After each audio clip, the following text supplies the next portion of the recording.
ልጅን ያላባት ማስቀረት፣ እርጉዝ ሴትን ማሰቃየት፣ የሰውን ህይወት ማበጥበጥ ምንድነው ካንቺ የተማርነው?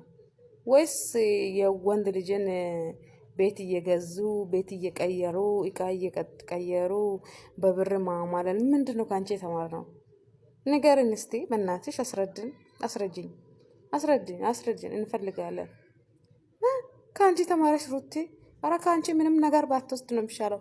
እስቲ አንቺ አሁን ያረግሽውን ነገር ሁሉ ሩታ ካላረገች እግዚአብሔርን እኔ ሊቀጣ ሰዎች እሷ ሄርሜላ ከሩታ ኮፒ ያላረገችው ነገር ካለ እኔ ሊቀጣ። ኮፒ ያላረገችው ነገር ቢኖር ምንድነው? ብር ነው።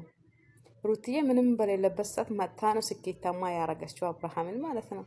አብርሃምና እሷ ስኬታማ የሆኑት ልዩነታቸው ይሄ ነው በቃ እንጂ ይቺ ከሩታ ኮፒ ያላረገችው ነገር ንገሩ። ልክ ነው። ድርቅና ብልግና ሌላ ነገር እሱ ተውት።